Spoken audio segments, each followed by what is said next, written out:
l'introduction, hein, vous avez vu le titre, hein, Aimons l'Église, faisons-la aimer, elle est notre mère. Donc cet après-midi, eh bien, ça va être un petit peu centré sur la crise de l'Église. Voilà, voir et comprendre la crise de l'Église. Alors je voudrais simplement commencer ce forum par d'abord ces quelques mots de Saint Jean-Paul II avec les jeunes à Lyon en octobre 1986. Peut-être que parmi vous, en 1986, il y avait des jeunes qui ont pris des cheveux blancs et qui étaient à Lyon, à Gerland, ce jour-là. Voilà. Et donc, on avait fait poser des questions aux jeunes. Je ne sais pas si c'était bien les questions des jeunes ou c'est les questions qu'on avait voulu faire poser aux jeunes. Et on avait dit aux jeunes, les jeunes disent, nous voulons une église sans rides. Et Jean-Paul II avait répondu, eh bien, moi aussi, je voudrais une église sans rides. Mais, au cours des siècles, l'Église a connu des persécutions. Certains de ses membres ont connu aussi les séductions de l'esprit du mal, l'installation dans la richesse et la routine, ou simplement la tentation des compromissions dans le nécessaire dialogue du salut avec le monde. Jésus avait prié son Père, je ne te demande pas de les enlever du monde, mais de les garder du mauvais. L'Église n'est pas un club de soi-disant parfaits, mais un rassemblement de pécheurs réconciliés, en route vers le Christ avec leur faiblesse humaine. Et l'Église, dit Jean-Paul II, nous conduit aux sources de la sainteté. Depuis notre baptême, elle est notre mère, une mère qui nourrit et qui réconcilie. Une mère, on ne peut pas la critiquer comme une étrangère, car on l'aime, celle qui nous a donné la vie. Pour comprendre la crise, peut-être que les frères ou les sœurs vont répéter ce que je dis là. Je reviens à ce qui s'est passé le 13 octobre 1884. 13 octobre 1884. Le pape Léon XIII célèbre la messe. Et pendant 10 minutes, il est comme absent à la fin de sa messe. Voilà ce que écrit son secrétaire.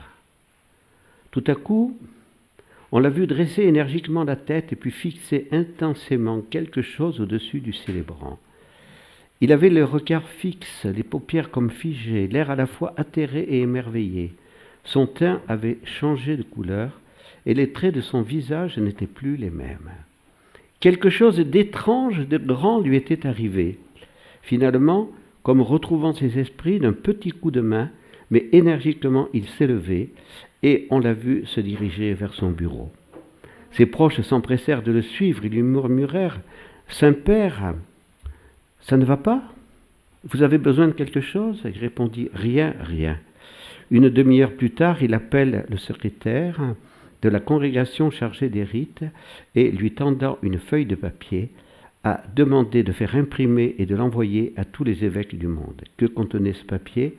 La prière que nous récitons après avoir invoqué le prince de la milice céleste, implorant Dieu qu'il repousse Satan en enfer. Voici notre récit plus complet que vous retrouverez sur Internet. Vous tapez apparition à Léon XIII, 13 octobre 1884. Donc, on a su petit à petit ce qui s'est passé. Le Saint-Père a expliqué qu'au moment où il s'apprêtait à quitter le pied de l'autel, il entendit soudainement deux voix. L'une douce et bienveillante, l'autre gutturale et rauque. Les voix semblaient venir d'auprès du tabernacle. Et il entendit la conversation suivante. La voix rauque, celle de Satan, dans son orgueil, se vantait à notre Seigneur en disant « Je peux détruire ton Église. La voix douce du Seigneur répondit, « Tu le peux? Alors fais-le donc. » Satan, pour cela j'ai besoin de plus de temps et de puissance. Notre Seigneur, de combien de temps? Satan, de 75 à 100 ans. Et il me faut aussi un pouvoir plus grand sur ceux qui se livreront à mon service. Notre Seigneur, tu as le temps, tu auras le pouvoir, fais ce que tu voudras. Le pape racontera plus tard qu'il entendit Satan et Jésus avant d'avoir une vision terrifiante de l'enfer.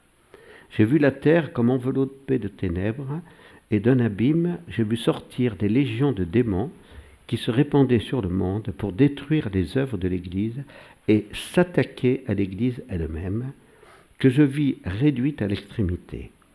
Alors Saint Michel apparut et refoula les mauvais esprits dans l'abîme. Puis j'ai vu Saint Michel Archange intervenir non à ce moment, mais bien plus tard, quand des personnes multiplieraient leurs prières ferventes envers l'Archange. La bienheureuse Anne-Catherine Emmerich avait annoncé la grande crise de l'Église que nous vivons aujourd'hui.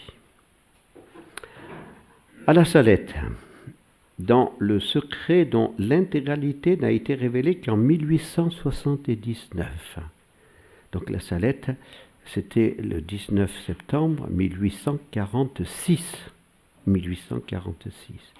Donc Mélanie n'a donné l'intégralité du secret que 33 ans plus tard. On comprend. C'est Monseigneur Zola, qui était évêque de Lecce, qui l'a poussé à donner l'intégralité du secret. Et donc nous avons le livre qui a été publié avec l'imprimatur de Monseigneur Zola.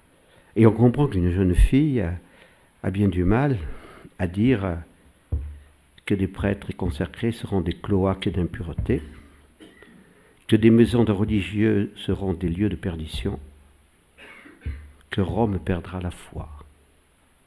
C'est à cause de cela que Mélanie a été très persécutée. Je vous dis tout simplement des faits, hein. Je dis les faits.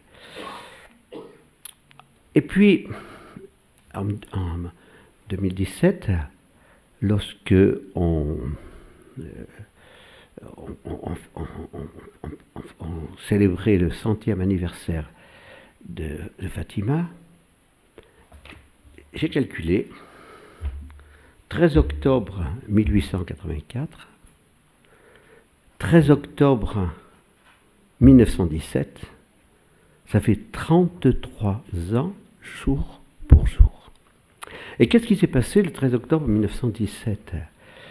Il s'est passé un grand miracle dont 70 000 Portugais ont été témoins.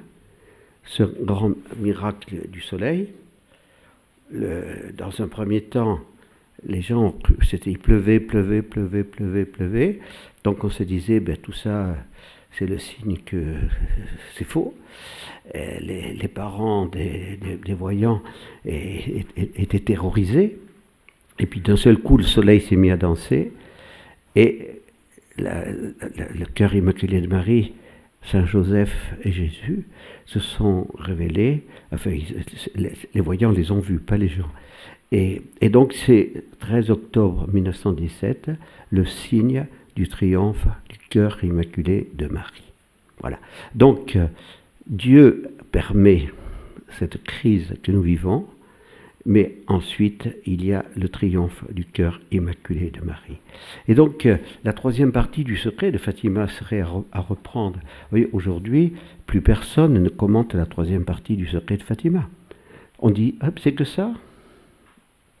Et oui, mais c'est une vision symbolique qui justement fait comprendre et que nous sommes au cœur de cette crise.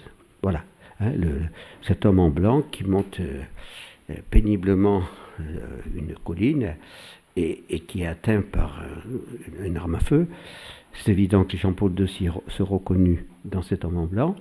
Et et tous ces évêques cardinaux qui étaient par terre, voilà. Et donc c'était le signe de la persécution. Voilà.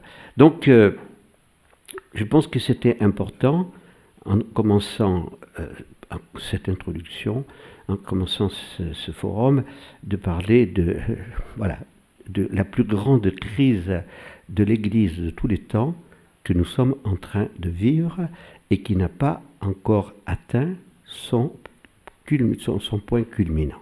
Donc, je pense que le thème de ce forum vous a touché, c'est pour ça que vous êtes là, et que nous sommes là pour vous aider d'abord à voir ce qu'est cette crise et de ne pas sombrer, parce que nous savons que si Dieu a permis à Satan de combattre puisqu'on a dans l'Apocalypse, chapitre 12 et 13 de l'Apocalypse, c'est clair, on sait que Satan va attaquer par le dragon rouge, par la bête noire, la franc-maçonnerie, et par la bête déguisée en agneau, c'est l'action à l'intérieur même de l'Église.